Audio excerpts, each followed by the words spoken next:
भाडाका मान्छेले आए, किनेका मान्छेले आए। त्यस्तो जनसहभागितामा अहिलेसम्म नेपालको इतिहासमा कहिले पनि भएन होला। सभामुखजी नेकपा एमालेका विरुद्ध सत्ता पक्षीय गठबन्धनसँग अनुचित अपवित्र गठबन्धन गरेर एमालेका विरुद्ध लाग्नु भएको छ। एमाले पार्टी फुटाउन लाग्नु भएको छ, फुटाउन लाग्नुभयो र उहाँले अवैध ढङ्गले फुटाउन मद्दत गर्नु। विपक्षीहरूले सधैँ हामीमाथि आरोप लगाउने पनि गर्थे। वर्तमान जुन गठबन्धनको सरकार छ त्यसबाट देश चलिरहेको छैन। यो सबैले अनुभूत गरेको कुरा हो। कसले बोल्छ, कसले बोल्दैन, कसले बोल्न मिल्छ, कसले मिल्दैन, कसले भन्छ, कसले भन्दैन, कसलाई भन्न मिल्छ, कसलाई भन्न मिल्दैन, त्यो आफ्नो ठाउँमा होला। तर देश चलिरहेको छैन, सरकार चलिरहेको छैन। यस्तो चलेकोलाई पनि चलेको भन्ने हो भने त नचलेको कसलाई भन्ने? प्रक्रियागत हिसाबले लोकतन्त्रलाई भत्काउने काम गरिएको छ र बिगार गर्ने कामहरू, विसङ्गत गर्ने कामहरू त्यसतर्फ सरकार प्रवृत्त देखिन्छ। सरकारका कतिपय घटकको त कामै बिगार्ने, भत्काउने देखिएको छ। अदालतमा देखिएको जुन अवस्था छ यो 5 दलीय गठबन्धनको कानुनी क्षेत्रको विसङ्गत अवस्थाको प्रतिबिम्ब हो। सर्वोच्च अदालत, बार एसोसिएसन, नेपाल बार, सर्वोच्च बार आदिमा देख्न सक्छौँ कस्तो छ स्थिति भन्ने कुरा।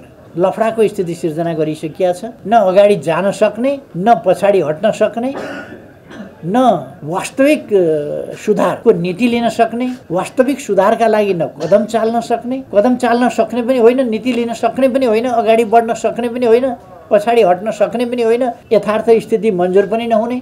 हामीले निष्कासन गरेका व्यक्तिहरू संसदभित्र राखेर सरकार चल्न, संसद चल्न, संसद कसरी चल्न सक्छ? नियमले गैर सांसदलाई सभामा बस्न दिँदैन। हामीले पार्टीबाट साउन 25 गते नै गरिसकिएका व्यक्तिहरू फेरि 28 गते आउँछन् भने त्यो कुरा त फेरि हामीलाई स्वीकार्य हुन सक्दैन। आज हामीले एउटा पद बहालीको एक ढङ्गले भन्यो भने नयाँ सिलसिला सुरु गरेका छौँ। यो पनि एउटा नयाँ सिलसिला हो। म लगायत वरिष्ठ उपाध्यक्ष, उपाध्यक्षहरू, महासचिव, उपमहासचिवहरू र सचिवले आज हामीले पद बहाली गरेका छौँ र यसको अर्थ हो महाधिवेशनको कार्य अन्तिम रूपमा सम्पन्न भएको छ। अब हामी महाधिवेशनका फैसलाहरू, तिनीहरूलाई केन्द्रीय कमिटीले गर्नुपर्ने कामहरू र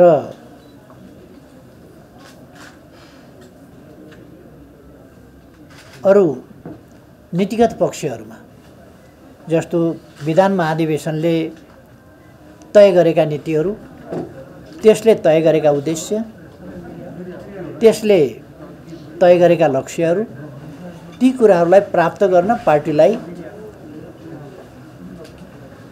योजनाबद्ध ढङ्गले परिचालन गर्ने त्यस कामतर्फ जुट्न प्रारम्भ गरेका छौँ भन्ने कुरा आजको यस कार्यक्रमले बताउन खोजेको हो।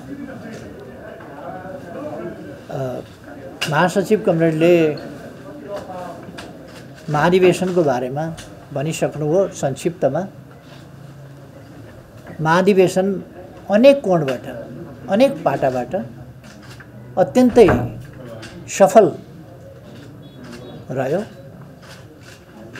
यसले लोकतान्त्रिक अभ्यास, सहमतिका अभ्यास, सर्वसम्मतिका अभ्यास, निर्विरोधका अभ्यास,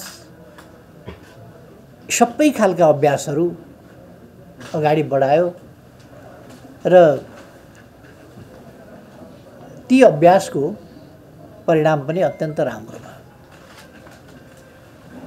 महाधिवेशनमा त्यत्रो जनसहभागिता भयो र त्यस जनसहभागितामा अत्यन्तै उल्लास। विपक्षीहरूले सधैँ हामीमाथि आरोप लगाउने पनि गर्थे। भाडाका मान्छेले आए, किनेका मान्छेले आए र त्यो मास हेर्दा उत्साहपूर्ण थियो, नारा लगाइराखेका थियो, हँस खुस थियो, आफै गीत बनाइराखेका थियो, आफै नृत्य नाचिराखेका थियो। बाटा बाटामा सांस्कृतिक कार्यक्रमहरू भएका थिए। बाटा बाटामा आफै खानपिनको प्रबन्ध गरेका थिए। त्यस प्रकारको उत्साह सायद त्यस्तो जनसहभागितामा अहिलेसम्म नेपालको इतिहासमा कहिले पनि भएन होला। त्यस प्रकारको जनसहभागिता, उल्लासपूर्ण जनसहभागिता र आफ्नो कर्तव्य ठानेर, आफ्नो काम ठानेर कार्यक्रममा सहभागी हुने, कार्यक्रमलाई सफल पार्नुपर्छ भन्ने र त्यो आफ्नो काम हो भनेर लिने त्यो खालको भावना महाधिवेशनको उद्घाटन सत्रमा देखियो। प्रधानमन्त्रीजी लगायत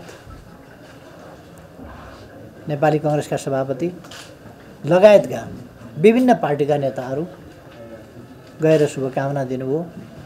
विदेशबाट थुप्रै पार्टीका, रुलिङ पार्टीका, चिनिया कम्युनिस्ट पार्टी होस्, भारतीय जनता पार्टी होस्, कांग्रेस आई होस्, कम्युनिस्ट पार्टीहरू हुन् र विदेशका विभिन्न पार्टीहरू जो वैचारिक मतभेद वा वैचारिक भिन्नता वा वैचारिक पक्षधरताका विषयभन्दा पृथक ढङ्गले नेकपा एमालेलाई एउटा आशा भरोसा र भरपर्दो मित्रको रूपमा विभिन्न राजनीतिक पक्षहरूले, पार्टीहरूले, शक्तिहरूले, राजनीतिक नेताहरूले हेरेको पाइयो र उहाँहरूले त्यसै अनुसार शुभकामनाहरू पनि पठाउनु हो, सहभागिता पनि जनाउनु हो। यी सबै कुरा लगायत प्रतिनिधिहरूको केही बिरामी भएर हस्पिटलमा हुनु बेग्लै कुरा हो, नत्र भने सबै प्रतिनिधिहरूको देशभरिबाट सहभागिता, देशका सबै पालिकाबाट सहभागिता, देशका सबै वडाबाट सहभागिता र अनुकूल ठाउँबाट असाधारण सहभागिता, यस प्रकारको महाधिवेशन आयोजना भयो, जसले महाधिवेशन हुँदाहुँदै यहाँहरूको मद्दतले, सञ्चार माध्यमहरूको मद्दतले देश विदेशमा हाम्रो महाधिवेशनको भव्यताको सन्देश गइरहेको थियो, सफलताको सन्देश गइरहेको थियो र महाधिवेशनपछि कार्यकर्ताहरू, सहभागीहरू, उद्घाटन सत्रका सहभागीहरू र बन्द सत्रका सहभागीहरू गाउँ गाउँ फर्किएपछि त्यसले बेग्लै प्रकारको एउटा उत्साह र रौनक दिएको थियो। यसले नेकपा एमालेका उद्देश्यहरू, गन्तव्य, विचार र कार्यशैली, तरिकाहरू, यसका मूलभूत र आधारभूत नीतिहरूको बारेमा स्पष्ट पार्ने काम पनि गर्यो। चाहे उद्घाटन सत्रमा होस्, चाहे बन्द सत्रमा, हामीले हाम्रा पार्टीका नीतिहरूको बारेमा स्पष्ट पार्यौँ र विभिन्न क्षेत्रमा हाम्रा दृष्टिकोणहरू के हुन् ती कुराहरू पनि हामीले स्पष्ट पार्यौँ। अब हाम्रा अगाडि यी सफलताहरूले हामीलाई दिएको ऊर्जा, यसले दिएको आत्मविश्वास, बढाएको आत्मविश्वास, यी सब कुराहरूलाई लिएर हामी अगाडि बढ्छौँ र राष्ट्रिय राजनीति जसरी अन्योलग्रस्त, अस्थिरतायुक्त र गत्यावरोधको अवस्थामा जो रहेको छ, त्यस स्थितिलाई अन्त्य गरेर देशलाई सही बाटोमा अगाडि बढाउने काममा हामी लाग्छौँ आगामी दिनहरू। र देश अहिलेको वर्तमान जुन गठबन्धनको सरकार छ त्यसबाट देश चलिरहेको छैन। यो सबैले अनुभूत गरेको कुरा हो। कसले बोल्छ, कसले बोल्दैन, कसले बोल्न मिल्छ, कसले मिल्दैन, कसले भन्छ, कसले भन्दैन, कसलाई भन्न मिल्छ, कसलाई भन्न मिल्दैन, त्यो आफ्नो ठाउँमा होला। तर देश चलिरहेको छैन, सरकार चलिरहेको छैन। यस्तो चलेकोलाई पनि चलेको भन्ने हो भने त नचलेको कसलाई भन्ने? र यो भद्रगोल, यो अनियमितता, यो व्यथिति, यस प्रकारको गतिहीनता देशले लामो समय भोगिरहन सक्दैन। त्यसकारण हामी सधैँ भनिरहेका छौँ छिटोभन्दा छिटो ताजा जनादेशमा जाउँ। हाम्रो सधैँ जोड रहेको छ देशको समय बर्बाद गर्नु, अकर्मण्यताको कारणले समय बर्बाद गर्नु उचित हुँदैन। त्यसकारण अगाडि जाउँ। स्थिति कस्तो छ? हरेक क्षेत्रलाई निकम्मा बनाइएको छ र लोकतन्त्रका आधारहरू तिनीहरूलाई भत्काउने काम गरिएको छ। प्रक्रियागत हिसाबले लोकतन्त्रलाई भत्काउने काम गरिएको छ र बिगार गर्ने कामहरू, विसङ्गत गर्ने कामहरू त्यसतर्फ सरकार प्रवृत्त देखिन्छ। सरकारका कतिपय घटकको त कामै बिगार्ने, भत्काउने देखिएको छ। थुप्रै कुराहरू त्यस्ता छन्। सँगसँगै हामी अहिले सर्वोच्च अदालत, बार एसोसिएसन, नेपाल बार, सर्वोच्च बार आदिमा देख्न सक्छौँ कस्तो छ स्थिति भन्ने कुरा। एउटा लफडाको स्थिति सिर्जना गरिसकिया छ।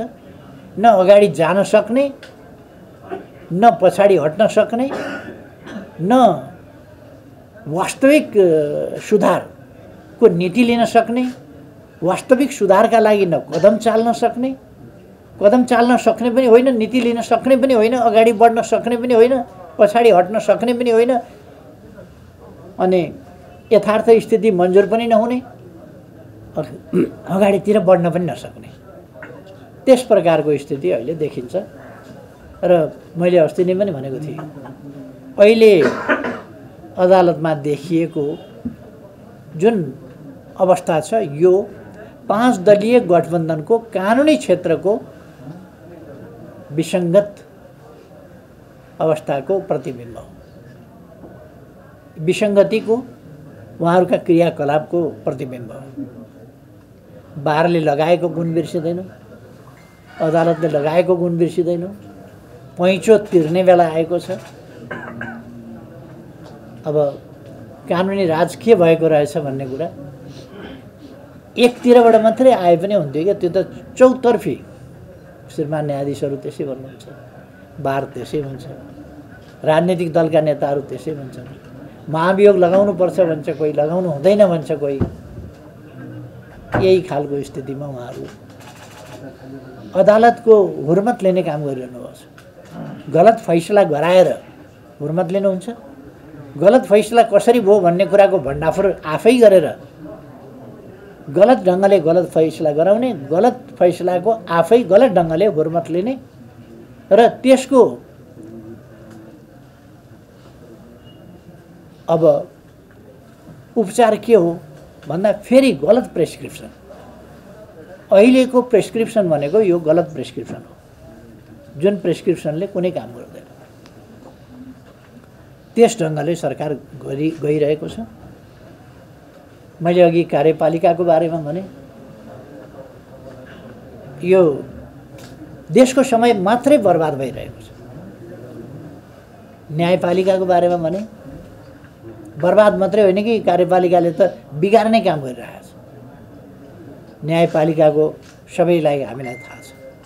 व्यवस्थापिका 28 गते बोलाइएको छ। किन बोलाइएको? अब त्यहाँ सरकारी पक्ष प्रस्तुत भएपछि थाहा हो। तर हामीले निष्कासन गरेका व्यक्तिहरू, निष्कासित व्यक्तिहरू संसदभित्र राखेर सरकार चल्न, संसद चल्न, संसद कसरी चल्न सक्छ? नियमले गैर सांसदलाई सभामा बस्न दिँदैन। हामीले पार्टीबाट साउन 25 गते नै गरिसकिएका व्यक्तिहरू फेरि 28 गते आउँछन् भने त्यो कुरा त फेरि हामीलाई स्वीकार्य हुन सक्दैन। यस कार्यमा हामी पहिलेदेखि भनिरहेका छौँ, सभामुखजी नेकपा एमालेका विरुद्ध सत्ता पक्षीय गठबन्धनसँग अनुचित अपवित्र गठबन्धन गरेर एमालेका विरुद्ध लाग्नुभएको छ, एमाले पार्टी फुटाउन लाग्नुभएको छ, फुटाउन लाग्नुभयो र उहाँले अवैध ढङ्गले फुटाउन मद्दत गर्नु। निष्पक्षता देखिएन, निष्पक्ष रहनुपर्ने सभामुखको पद निष्पक्ष देखिएन।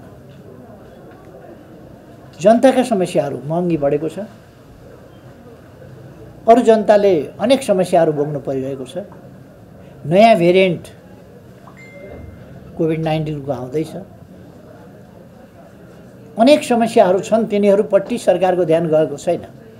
सरकार जनताका समस्या समाधान गर्ने, राष्ट्रका सामु उपस्थित समस्याहरू समाधान गर्ने, विभिन्न जटिलताहरू फुकाउने, व्यवस्थापिकालाई उपयुक्त ढङ्गले सञ्चालन गर्ने, कार्यपालिकालाई प्रभावकारी ढङ्गले सही बाटोमा अगाडि बढाउने र न्यायपालिकामा पैदा भएका जटिलताहरूको पनि समाधान दिएर जाने प्रयासमा लाग्नुपर्ने सरकार उल्टो बाटोतिर लागिरहेको छ। त्यसकारण यो सबै कुरा विपरीत बाटोमा गइरहेको छ। साथीहरूलाई थाहा छ त्यो कुरा। यसो भएर हामी यी सबै समस्याहरूको समाधान हामीले मात्रै हतार गरेर पनि यसको छिटो समाधान हुँदैन। तर हामी यस्ता कुराहरू लामो समयसम्म निरन्तरता पाउनु हुँदैन। त्यसकारण ताजा जनादेशतिर जानुपर्छ।